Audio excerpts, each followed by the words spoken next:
यहाँ पर मुस्लिम समाज के लिए ट्रिपल तलाक का जो कानून आया था, उस कानून को आप कैसा देखते हैं? क्या उसका फायदा मुस्लिम समाज को हुआ है, या फिर उस कानून के माध्यम से मुस्लिम समाज को और परेशानी में डाल दिया गया है? जो चीज प्यार मोहब्बत से अच्छी तरह से एक दूसरे के कोऑर्डिनेशन से हो सकती है, उसको आपने क्राइम बना के पेश कर दिया। अब आपने उसके ऊपर लागू किया कि जो ट्रिपल तलाक देगा वो 3 साल के लिए उसको जेल में डाला जाएगा। अब आप बताइए कि वो ट्रिपल तलाक देके एक तो गुनाह उसने कर लिया, वो अल्लाह की नजर में भी उसने गलत किया है, दुनिया की नजर में भी गलत किया है। अब वो औरत तो जो है जो बेसहारा छोड़ दी गई है, आपने उसको 3 साल अंदर डाल दिया। उसका तो जो अगर मेंटेनेंस या कोई उसका नाम नुस्खा मिल रहा होगा वो भी आपने खत्म कर दिया। तो आपने दिया क्या है? मतलब मेरा बोलना यह है कि आपने अगर औरतों के लिए कोई कानून बनाना था, हमारी बहनों के लिए कोई कानून बनाना था, तो उनके फायदे का कानून बनाते, जिससे उनको कोई मदद मिलती, जो उनको कोई सपोर्ट मिलता।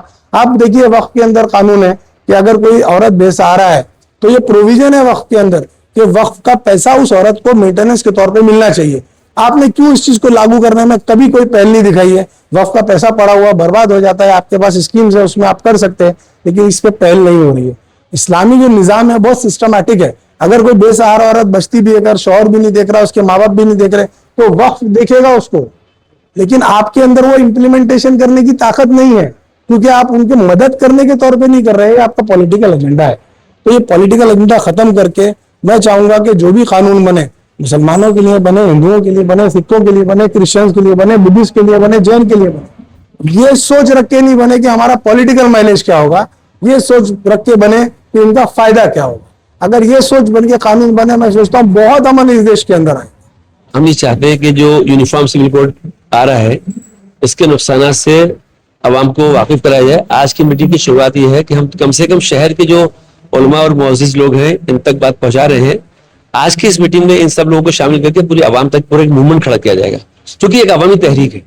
दरअसल क्या है कि यूनिफॉर्म सिविल कोड जो आ रहा है, जहां की तरफ कानून बता रहा है हमको कि पूरे मुल्क में रहने वाले लोग हैं, अक्सरियत हमारे हिंदू भाइयों की, लेकिन कोई चीज ऐसी नहीं हो सकती जो सारे लोग भी यकसा हो।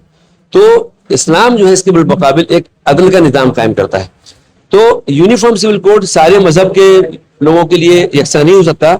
ऐसे ही हर मजहब को अपनी आज़ादी देने का हक हमारे भारत के संविधान में मौजूद है। उसी बात को बताने के लिए कि संवैधानिक अधिकार क्या है हमारा भारत में रहने वाले लोगों का, हमें हक मिलना चाहिए। और यूनिफॉर्म सिविल कोड जो है हमारे बेसिक कॉन्स्टिट्यूशनल राइट के खिलाफ है। अभी जो ये कानून है ये हमको बराबरी की बात करता है कि भाई निकाह, खुला, तलाक, जो भी मुसलमानों के आईनी कानून है, मैं अगर इस्लाम की बात आपने कही तो उसके लिए वो बराबर का इंसाफ करता है। लेकिन इस्लाम, कुरान ये कहता है कि अदल करने की बात करता है। एक आदमी उसके साथ ज्यादती हुई है, अगर ज्यादती हुई तो उसके ज्यादती वाले को उसका हक मिलना चाहिए, उसके बाद अदल होगा। आप दो लड़ने वाले में सुलह करा दें, एक आदमी ने चोरी की और एक आदमी दूसरे आदमी से छीन रहा है, आप ये बोलेंगे भाई दोनों चोर हैं, दोनों को अंदर डालो, दोनों झगड़ा करें। लेकिन इंसाफ ये कहता है कि जिसकी चीज चोरी हुई है उसको चीज दिलाई जाए, जिसकी चीज जिसने चोरी की उसको सजा मिलना चाहिए। तो इस्लाम अदल की बात करता है, जबकि यूनिफॉर्म सिविल कोड यकसानियत की बात करता है।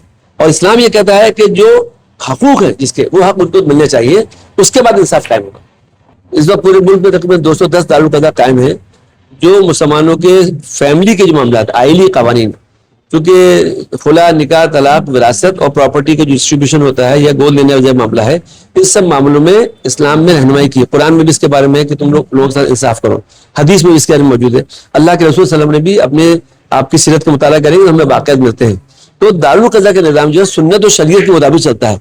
तो यहाँ पर हमारी बहुत सी माएँ, बहनें, बेटियां आती हैं जिनको सुन्नत और शरीयत के मुताबिक उनको इंसाफ मिलता है।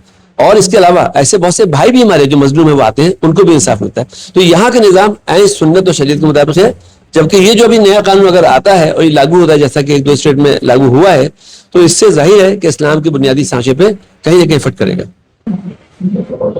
मुस्लिम समाज के जो निराहिंदा शहर के बड़े लोग हैं, उन लोगों का मानना है कि सरकार जो यूनिफॉर्म सिविल कोड ला रही है, उस यूनिफॉर्म सिविल कोड के चलते इस्लामी कानून को धक्का पहुंचेगा। और इस्लामी कानून जो इंसाफ की बात करता है, न्याय की बात करता है, यूनिफॉर्म सिविल कोड आने के बाद में न्याय नहीं मिलेगा, सिर्फ राहत मिलेगी।